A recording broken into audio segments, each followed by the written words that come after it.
Revised K-10 Curriculum, Quarter 2, Week 3, Mathematics 5.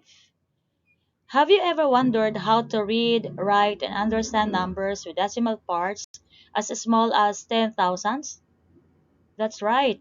Today we'll explore decimal numbers up to 4 decimal places. By the end of this lesson, you'll be able to determine the place value to 10,000s of a digit in a given decimal number, the value of a digit, and a digit of a number given its place value. We also have to read and write decimal numbers with decimal parts, 10,000s, and of course solve fun problems to test your skills. Let's have a short review on how to read and write decimals up to hundreds of a place. Let's make decimals easy to understand by using blocks, flats, and longs. Okay, so decimal numbers can be represented using blocks, flats, and longs in base 10 place value models, which are commonly used to visualize numbers. So here's how each unit typically corresponds to a place value. Okay, so let block or cube of 1,000 units represents 10 holes. And flats or square of 100 units represents 1 hole or 1 unit. And then long rod of 10 units represents 1/10. And the unit, which is a small cube, represents 1/100 when used for decimals. Let's answer the following examples. What decimal number is represented by the following set of blocks? Okay, so how many blocks? We have 3. 1, 2, 3. And each block represents 1/10 or 10. So we have 10, 20, 30. And this one, we call it flat. So we have 2 flats. Each flat represents 1 unit. So we have 2 units. And then this long represents 1/10. So we have 5/10. And then this small cube represents 1/100. So if we're going to add all of them, we have 32 and 51/100. Okay? Aside from using base 10 blocks, we can also use coins to represent decimals. Coins are perfect for showing parts of a peso, which is exactly what decimals are. For number 2, represent 27 and 30 hundredths pesos using coins. So we have 2 tens, 10, 20, and then 7 ones. We have 1 peso, 2 pesos, 3 pesos, 4 pesos, 5 pesos, 6 pesos, and 7 pesos. And we also have centavos, which are 10, 20, and 30 centavo coins. Total of 27 pesos and 30 centavos. Okay, for number 3, write the following decimals in the place value chart below. Letter A, 5 and 2/10. Letter B, 6 hundredths. Letter C, 43 and 48 hundredths. Okay, so a place value chart helps us see the value of each digit in a number, especially in decimals. So it separates the whole number part from the decimal part. Okay, showing each digit has a specific place and value. Okay, for example, 5 and 2/10. So to the left of the decimal point, which is the whole number part, place digits in ones, tens, hundreds, and thousands.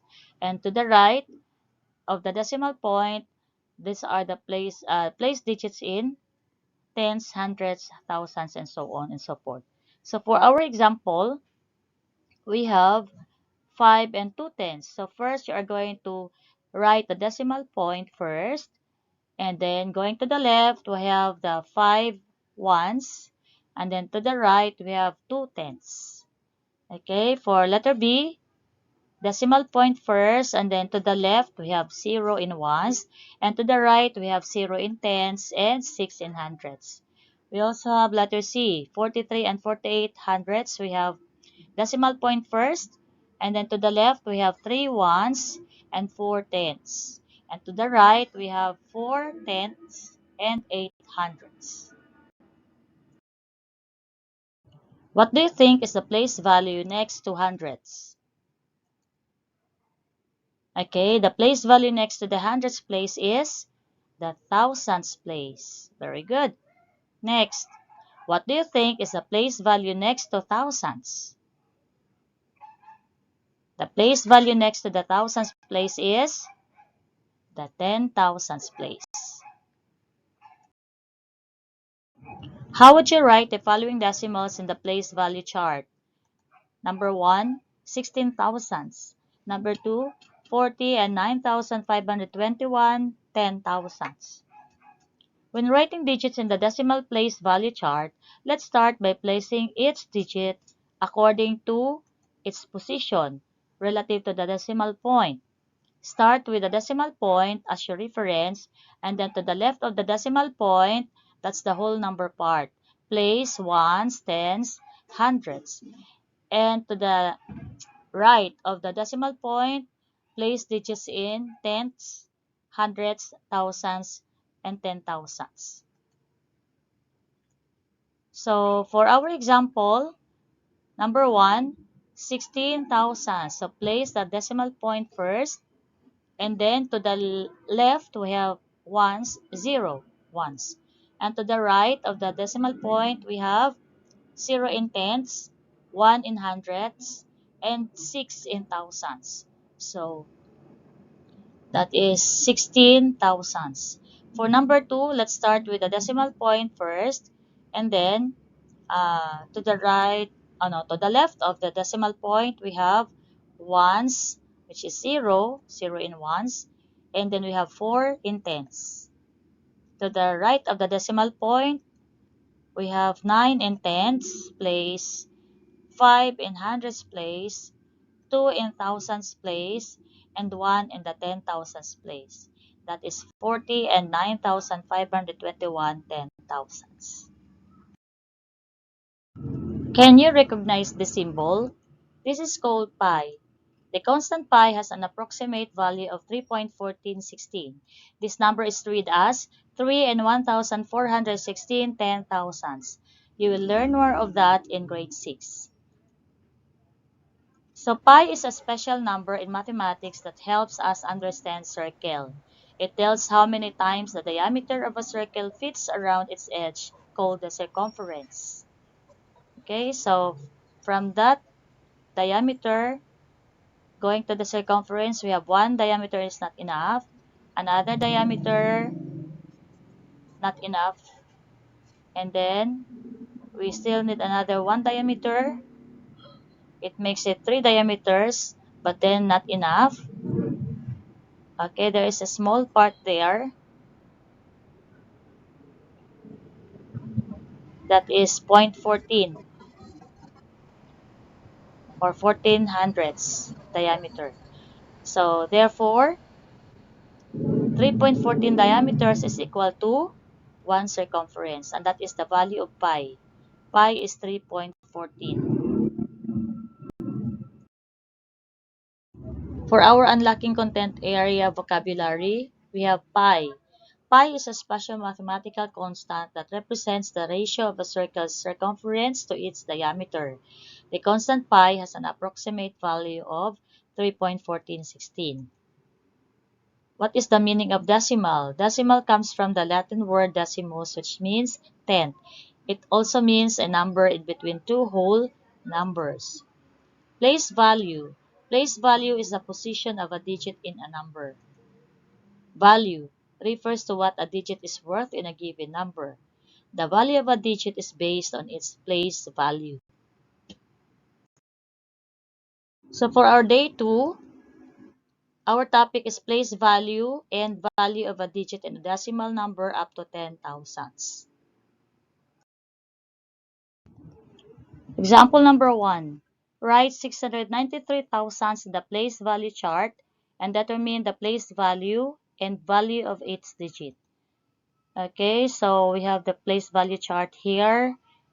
Write the number 693 thousands in the place value chart. So we'll start from the decimal point.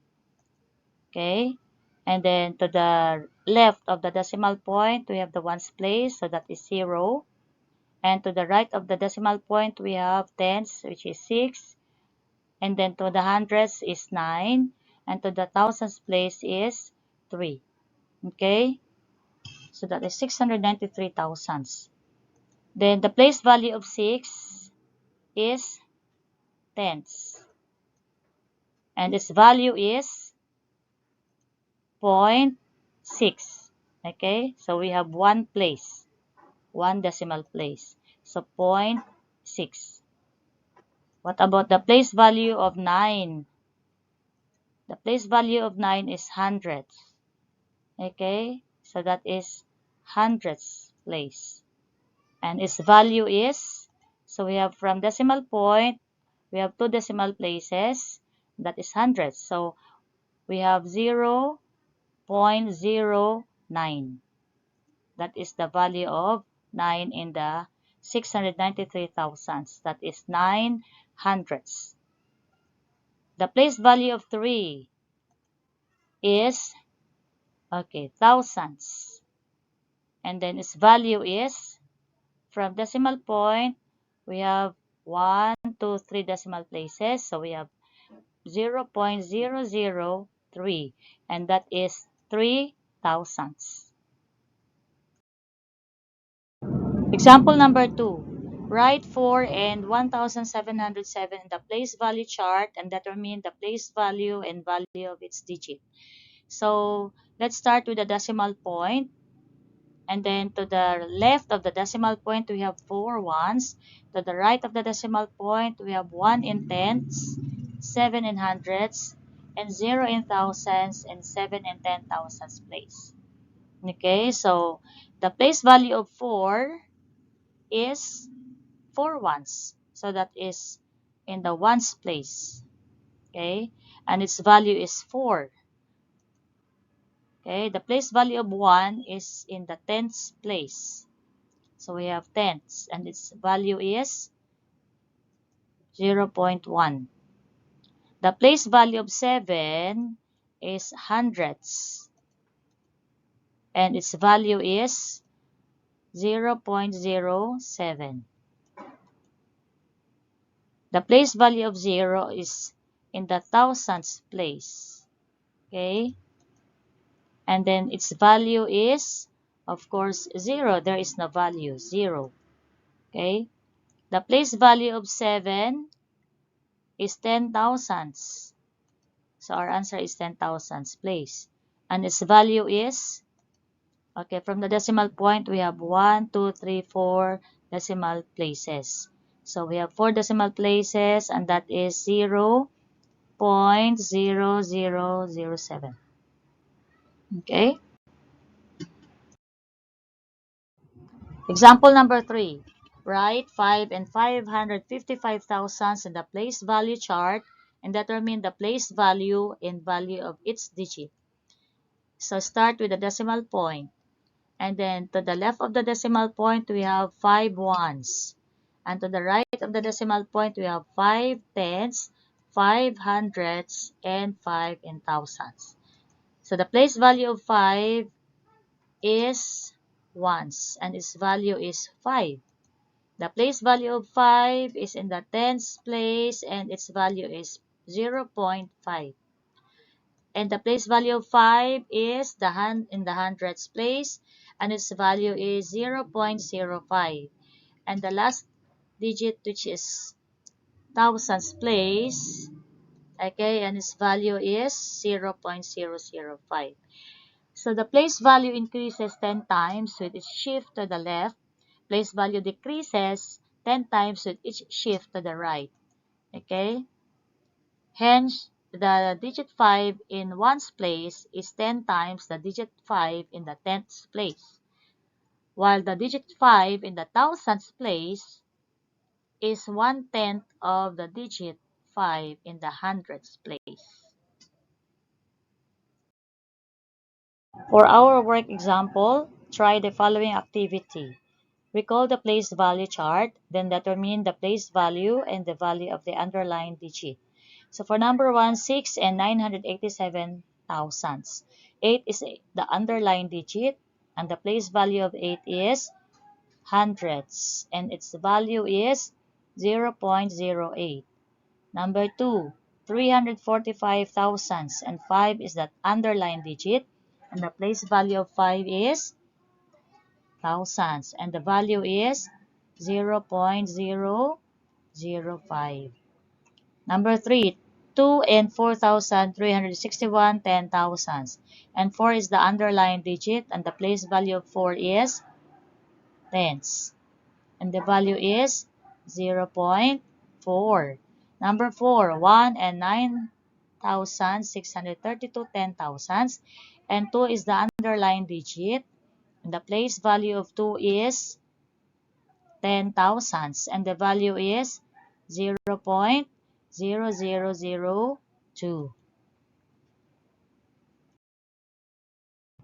Okay, for our lesson activity, write the correct answer on the line provided. Okay, number 1. In 23 and 9,872, digit 8 is in the what place? Hundreds place. The value of digit 8 is 0.08. In 67 and 3,459, digit 9 is in the 10,000s place, and the value of digit 9 is 0.0009. In 3,457 ten thousandths, digit 3 is in the tens place, and the value of digit 3 is 0.3. Number 4, in 1 and 92 thousandths, the digit 1 is in the ones place, and the value of digit 1 is 1. Okay, number 5, in 21 and 345 thousandths, digit 5 is in the thousands place. The value of digit 5 is 0.005. Okay, for our day 3, our topic for day 3 is identifying the digit given its place value. So each digit in a number corresponds to a place value. Fill in the missing place values in the chart.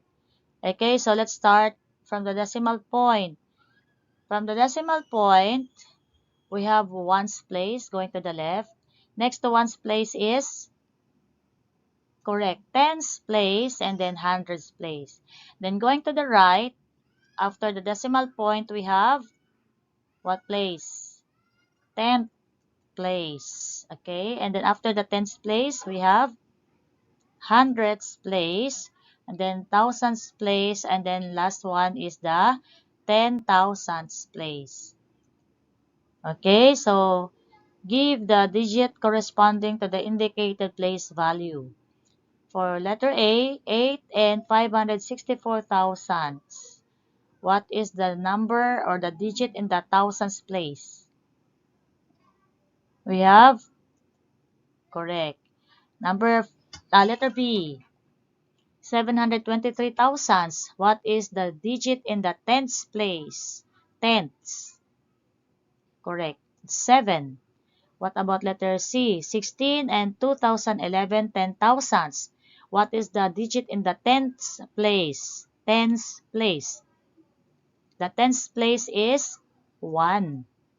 Okay, and the last one is 4 and 6,529 ten thousandths. And what is the digit in the 10,000s place? We have 9. Correct.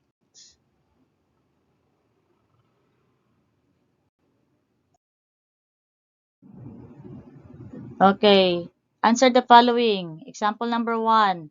Given the decimal 38 and 672 ten thousandths, what is the digit in the hundreds place?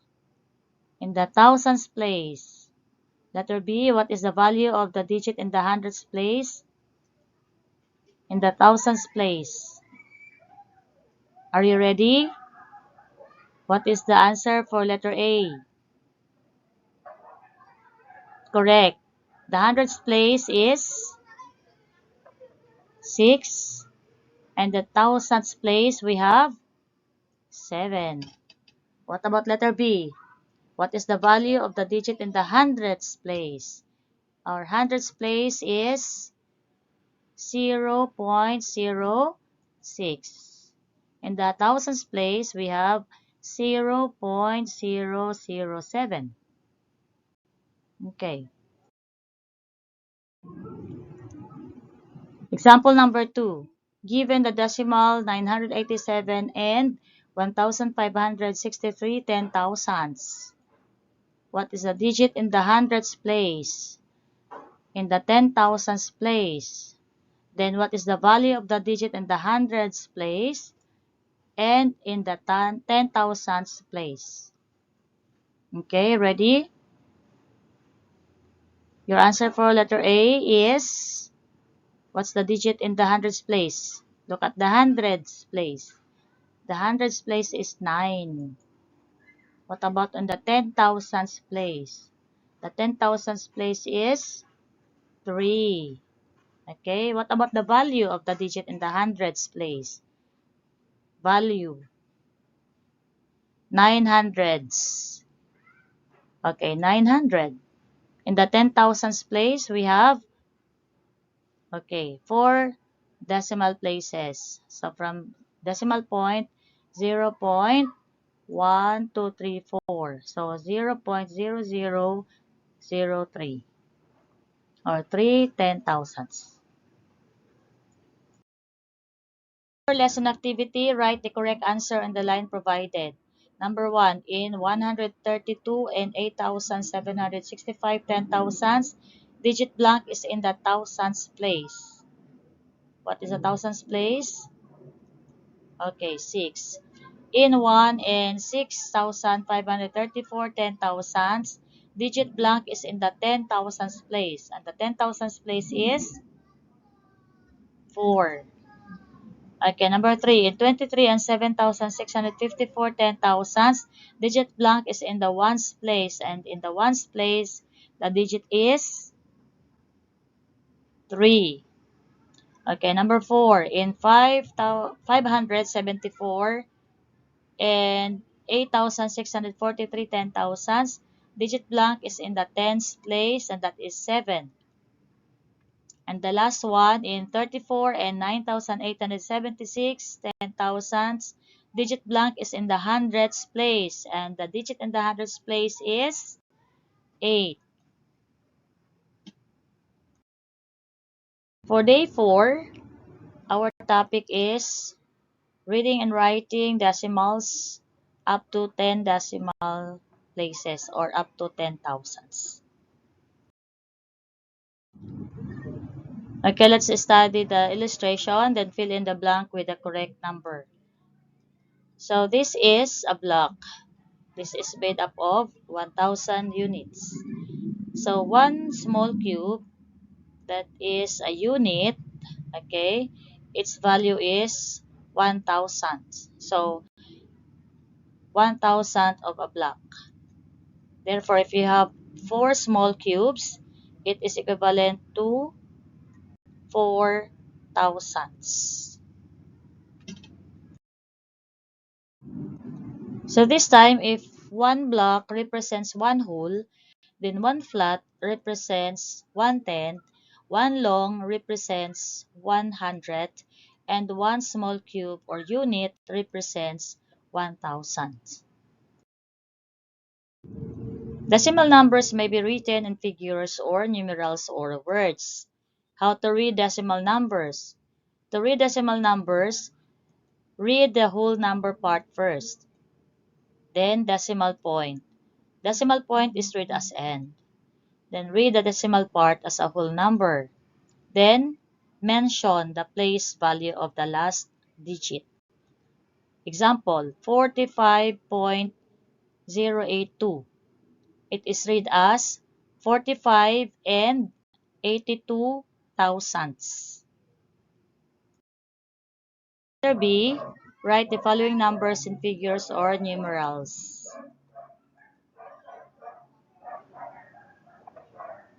Okay, ready? How do you write 25 thousandths in figure? 0.025. Letter B, 150,000, so 0.150. 3 and 2 thousandths, 3.002. 5 and 82 thousandths, 5.082, or 5 and 82 thousandths. Then the last one, 44 and 92 thousandths, we have 44.092. Okay, 44 and 92 thousandths.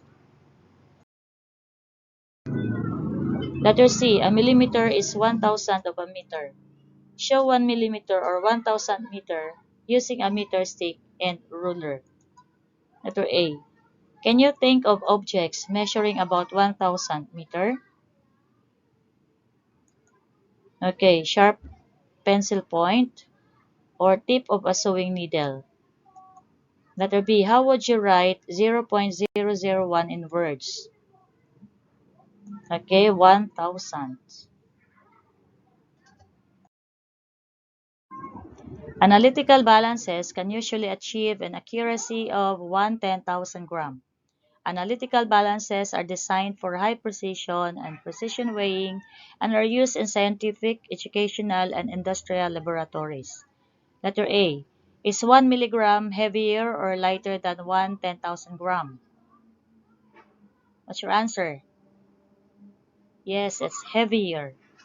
Letter B. Can you think of objects that can weigh about 1 milligram?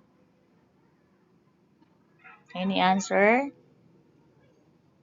Okay, like feather, cotton, grain of sand, or powder. Letter C. How would you write 1/10,000 in words? 1/10,000. Letter E. Write the following in figures or numerals. Okay, for letter A, 7/10,000s, we have 0.0007. That is 7/10,000s. Letter B, 12 and 86/10,000s, we have 12.0086 or 12 and 86/10,000s. Letter C, 109/10,000s, so we have 0.0109. Okay, 109/10,000s. Letter D, 1 and 26/10,000s, 1.0026. So 1 and 26/10,000s. Letter E, 12 and 933/10,000. So 12.0933. Okay, that is 12 and 933/10,000s. For our work example, read and answer the following. A 1,000 peso bill can be exchanged with 1,001 peso coins. Letter A. Question. What is 1,000 of 1,000 pesos? Your answer is 1 peso. Okay. Letter B. How much is 75 thousandths of 1,000 pesos? That is 75 pesos. Letter B. Write the numbers in the place value chart and write in words. Okay, for letter A, 0.057, start with the decimal point, and then to the left of the decimal point, we have ones place is 0, and to the right of the decimal point, we have tens place, which is 0, hundreds place is 5, and then the thousands place is 7. Letter B, 702.316 starts with the decimal point. Then to the left is ones place, which is 2, tens is 0, hundreds is 7. Then to the right of the decimal point, we have 3 in tens, 1 in hundreds, and 6 in thousands. For letter C, 45.1922. Start with the decimal point. Going to the left, we have ones place 5, tens place is 4. And then to the left of the decimal point, the tenths place is 1, hundredths place is 9, thousandths place is 2, and the 10,000ths place is 2. Okay? How are you going to write it in a word? In word. So, word in a word form, just read it and then write the number. So, 57 thousandths. Letter B, 702 and 316 thousandths. Letter C, 45 and 1,922 ten thousandths. For day 5, we have lesson activity. Lesson activity, write the following words in figures or numerals. Letter A, 79 thousandths. That is 0.079. 215 thousandths. That is 0.215. 3 and 12 thousandths. We have 3.012. Okay, 4 ten thousandths. That is 0.0004. Okay, 68 ten thousandths. That is 0.0068. And the last one, 2 and 5,735 ten thousandths. That is 2.5735. Okay. So for the learner's takeaways, letter A, explain how to read numbers with 3 decimal places. Letter B, explain how to read numbers with 4 decimal places. Then give instances when these lessons can be of help to you. Formative assessment. Okay, for your formative assessment, we are going to answer the following. Letter A, in 358 ten thousandths, which is the thousandths digit? Letter B, which is the 10,000th digit? Letter C, what is the value of the thousandth digit? Letter D, what is the value of the 10,000th digit? Letter E, which has a bigger value, the thousandth digit or 10,000th digit? Then for letter B, write the word form of 7.002. Letter C, write 5 and 17 ten thousandths in figure or numeral. So here are the answers for the formative assessment. Letter A, 5. Letter B, 8. Letter C, 0.005. Letter D, 0.0008. Letter E, thousandths digit. And letter B, 7 and 2 thousandths. Letter C, 5.0017.